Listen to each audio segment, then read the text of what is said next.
Hi everyone. Just before we get started, is the presentation working for everyone? Can we all see what's going on? You should just be on a screen with a few rolling slides with some fun facts about bugs on them. I'll give us until just after 7 for people to join and then I'll get things started after that.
Okay, I think that might be long enough. I'll kick us off now.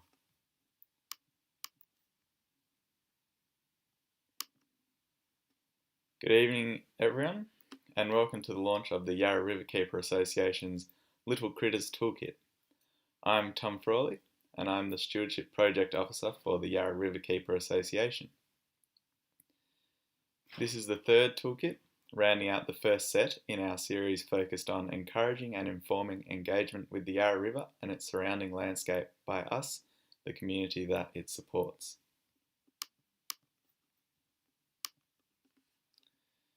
Before we move on, it's important that I, on behalf of the Yarra Riverkeeper Association, respectfully acknowledge the traditional owners of the land.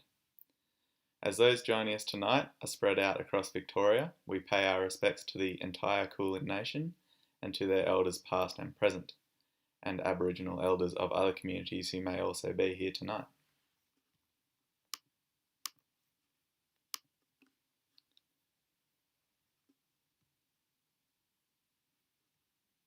Again, as with the launch of the other two toolkits over the past couple of months, this presentation will be about 15 minutes long. We will take a look at bugs and our relationship with them, and try to get to the bottom of this stigma attached to them and why this is probably misplaced and undeserved. And then take a look at their contributions to healthy ecosystems and life in general. Then I will finish up by taking you through the toolkit and outline what is in it. So again, as with the two previous toolkit launches, I'll speak for about 10 minutes to these points, and then we will have some time for questions at the end.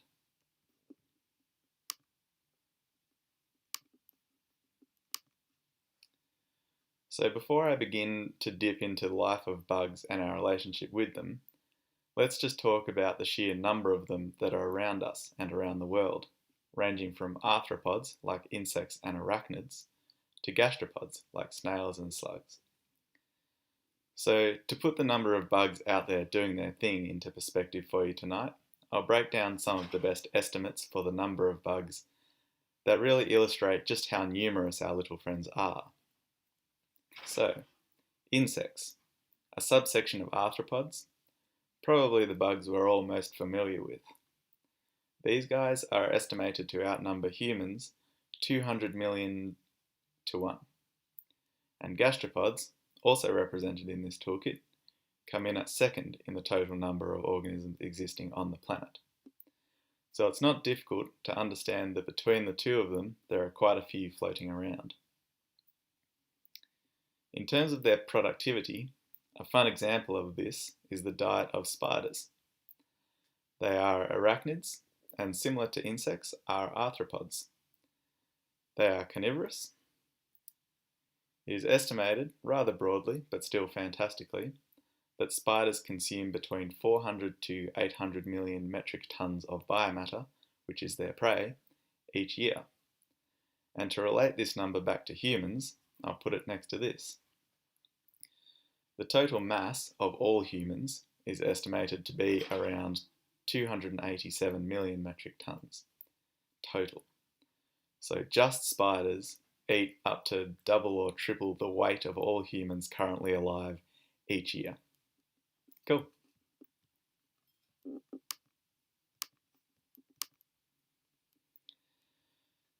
Now let's talk about bugs and their reputation here for a minute. Why are we so creeped out by them, and why do we see them in such a different light to other wildlife that we see out and about? I think a lot of this comes down to a number of things, including how they are presented to us from such a young age.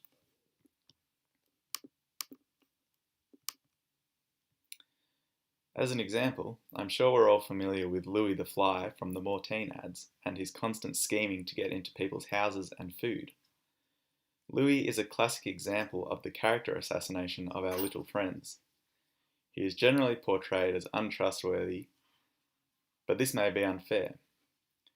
We don't get to see the nutrient cycling that he's doing behind the scenes as a detritivore, or the pollination work that helps plants to grow.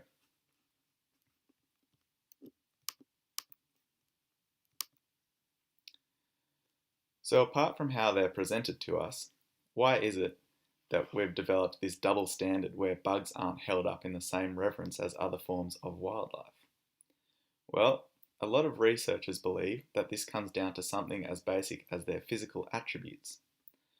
Bugs are just too different to humans, and their tendency to have extra legs, eyes, or slimy parts going on promotes an innate rejection response that leads to this negativity that surrounds them. Anecdotally, I'm sure that ruined picnics and visits into people's homes don't grow our love for our little friends, but I mean, when you consider the huge number of bugs that aren't doing this, I feel as though the odds are still in their favour.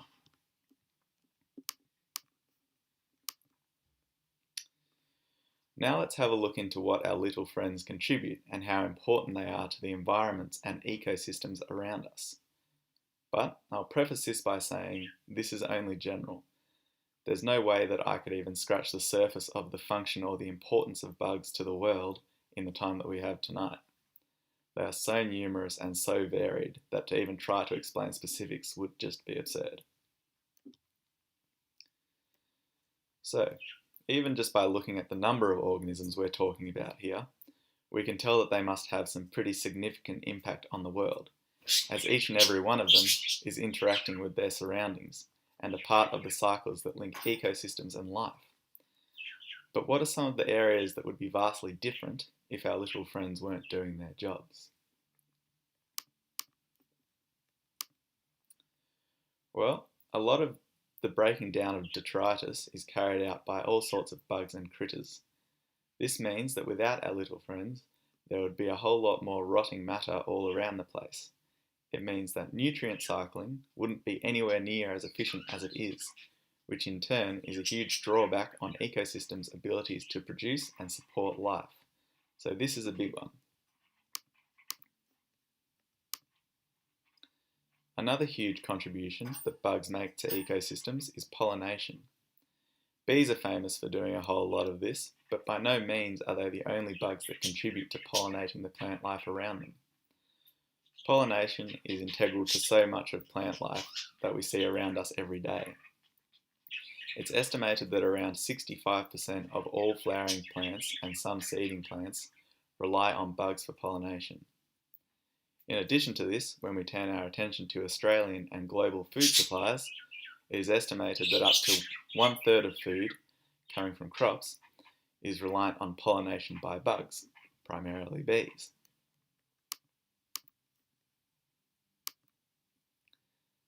The third point that I'd like to touch on is their utility as a food source within ecosystems. If anybody here tonight also joined us for either of the weeding or wildlife webinars, or both, you might remember that we've had a look at the structure of energy flow through ecosystems. Bugs are very important for this because, as mentioned before, they are so numerous, which allows plenty of energy to flow through the trophic levels. Part of the advantage of their being so numerous is that plenty of energy can exist in their populations.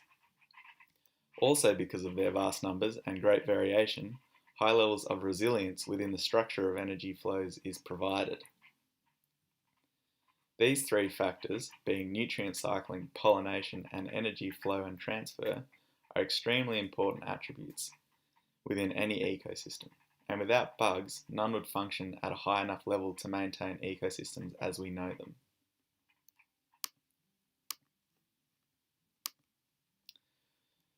So now is probably a good time for me to introduce the Little Critters Toolkit.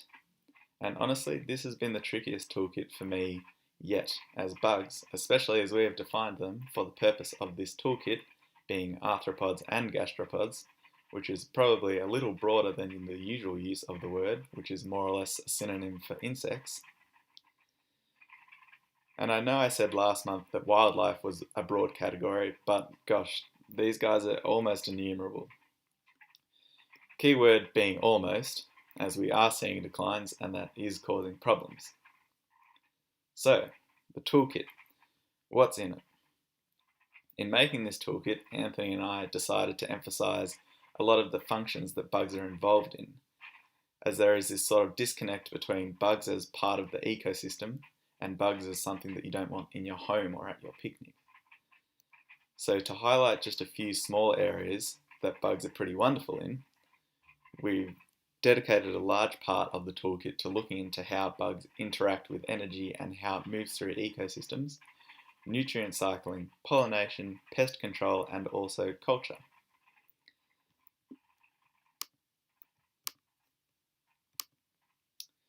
Then we have the bugs themselves.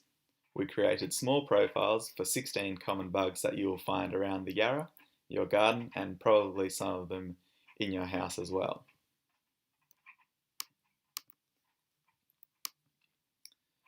So, just before I wrap it up, I'd like to draw everyone's attention to this handy online resource that the Yarra Riverkeeper Association manages. It's called the Yarra Catchment Atlas. It's a great resource for citizen science, and there is an easy process for anyone who wishes to submit a photo of something that they have found or seen along the Yarra to be added to the gallery. And I'll just extend a quick thank you to CERDI and Federation University, RMIT, DELP, and all the volunteers that have worked on the Yarra Catchment Atlas. In addition to the Atlas, I'd like to highlight this great app for your phone called Naturalist. It's free, and it's basically a resource for people to take photos of things they see. This can be bugs and wildlife, or it can be plants or any number of natural things whilst out and about. It's a fun app. I use it myself, and if you're ever looking to learn while you walk, it's another great resource. And you can always send your discoveries and identifications into the Yarra Catchment Atlas if you like.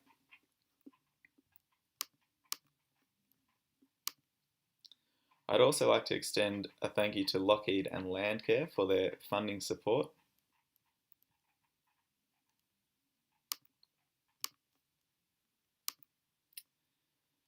Okay, thank you to everyone for attending tonight. I hope that you've enjoyed the last 10 to 15 minutes as much as I enjoyed putting it together for you. And now we can have some time for questions. So anyone who has thought of anything during the webinar, feel free to ask them in the chat feature, and I'll see what I can do for answering them for you.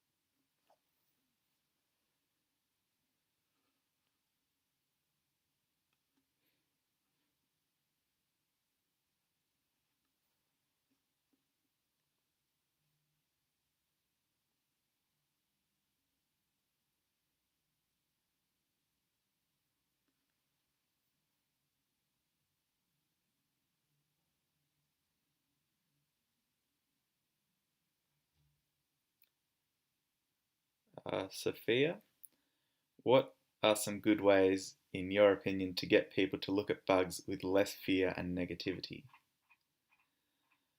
I think it just comes down to people understanding that they do a lot of good. There's things about them that are always going to be creepy, like, as I said before, the research that sort of shows that people have this innate response of being a bit creeped out by them just because of what they are. But I think when people understand more about things, they can sort of grow to appreciate them in different ways. So maybe it's not so much not being fearful of them, because they are a bit creepy, but also understanding all of the good that they do, aside from being a bit spooky.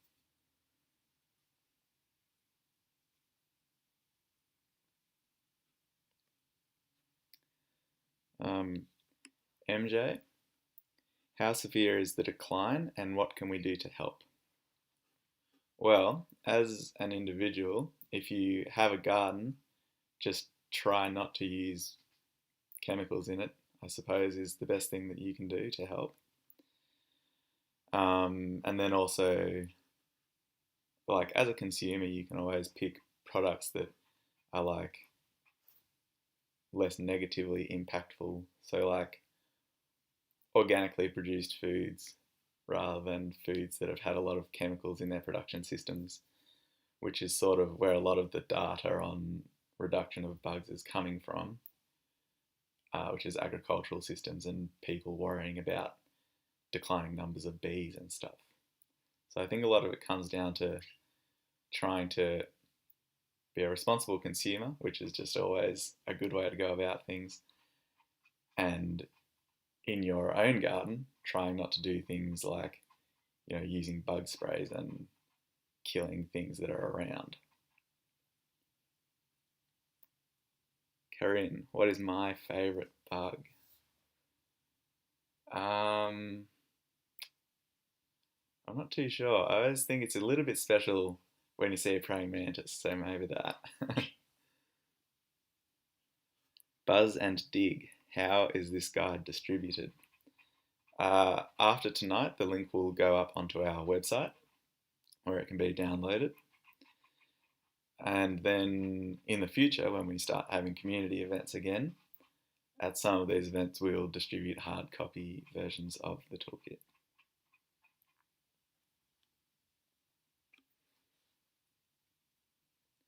Serena, how are snails good to ecosystems?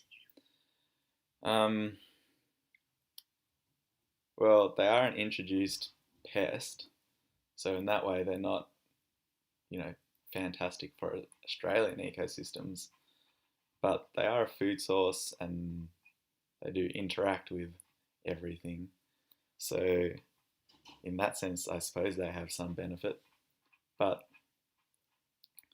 introduced species when they become pests are always going to create problems, I suppose.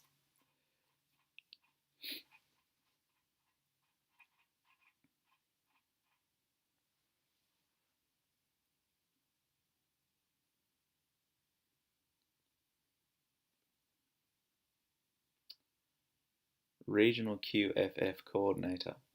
Can we afford to eradicate some really terrible invasive pest little critters, i.e. mosquitoes and Queensland fruit fly?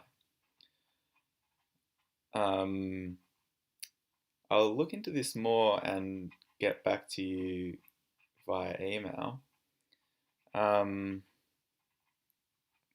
think it would be really, really difficult to eradicate any insects just because their life cycles are quite short and they reproduce in quite large numbers.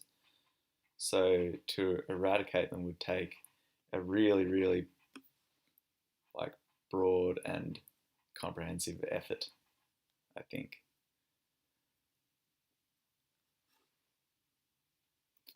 Andrew Kelly, insect hotels, question mark. These, for anyone who hasn't come across the concept of an insect hotel, they are essentially like structures that you build in your backyard that have a whole lots of nooks and crannies for little bugs to make homes in. And they're an interesting one because in my own reading about them, there's sort of two ways that it goes, where you can have really good effective ones which are all made of natural stuff and aren't too big and this and that, and then you can get these sort of commercial cheap ones that you can buy from some shops that have a lot of plastics and other sort of materials in them which apparently are not great, just because number one, why use plastic when you don't need to, and number two, they trap a lot of moisture in ways that natural things don't, so they become a bit mouldy and a bit weird and pretty ineffective. That's my understanding from my reading on them anyway.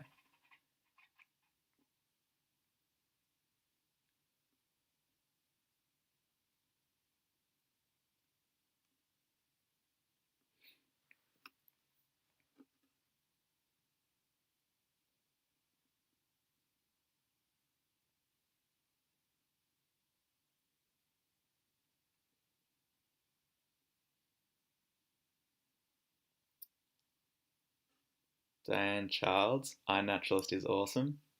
Yes, it is. It's very fun. And the Yarra Riverkeeper Association is actually running an event on iNaturalist throughout the course of the month of September, where around a number of our project sites, where we're conducting ecological restoration projects, we are having iNaturalist observation collection projects where you take photos and you submit them into our project page and sort of accrue observations, and then there's a few prizes and stuff for people who make the most observations throughout the month. So that's a bit of fun if you're looking for something to do during the end of lockdown and the beginning of less of a lockdown, I suppose. Diane Childs, are we able to download the toolkits for the other webinars? Yes.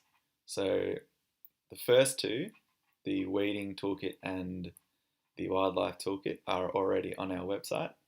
And after tonight, we will be also uploading the Little Critters Toolkit as well.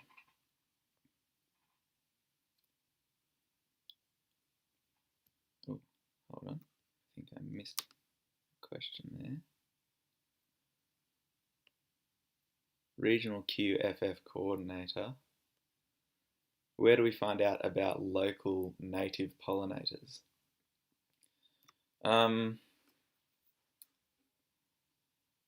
It can be difficult to find out information about pollinators just because as soon as you type the word into Google, everything that comes up is just the European honeybee, because there's so much more research and sort of public interest in them,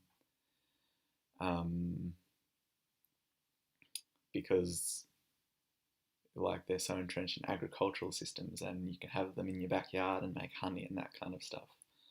But if you look this stuff up, there is plenty of information on it. A good resource is the Atlas of Living Australia, where you can search just about anything really, and it'll have something there, which is a database that's also linked to the Yarra Catchment Atlas that we manage, which is a bit of fun.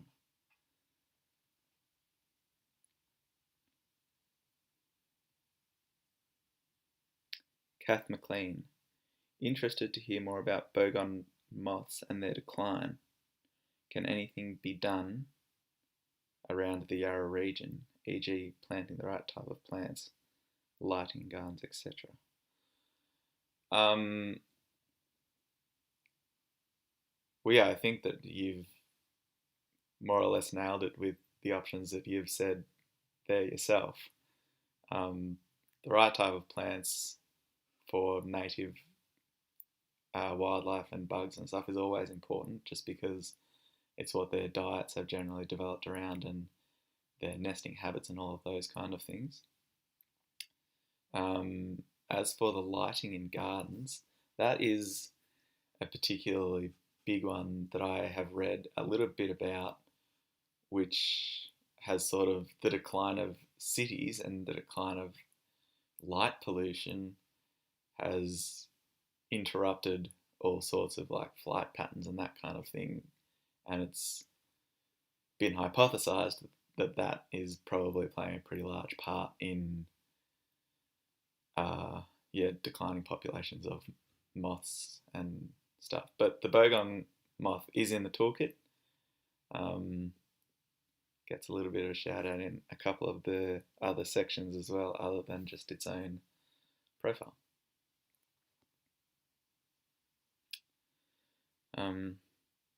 Cool, well, thank you for your time, everyone. I might end it there for the night, and any further questions that we have, I'll respond via email in a follow-up. And yeah, hope that you've had a fun time. We'll be sending out a follow-up email to everyone who attended, and we'll be answering any further questions anyone might have there. So this concludes the first set of toolkits in the series that Anthony and I have been working on throughout the last couple of months. But please do keep an eye out for upcoming webinars that we'll be hosting, including a number of Q&A and panel sessions. And again, the iNaturalist Biodiversity Month Bio Blitz that we're hosting. And we're just on the verge of launching our new website as well. So that's a bit of fun. And we'll be beginning our second volumes of each of the toolkits in the coming months as well. On that note, good night, and thank you to everyone again for coming along tonight.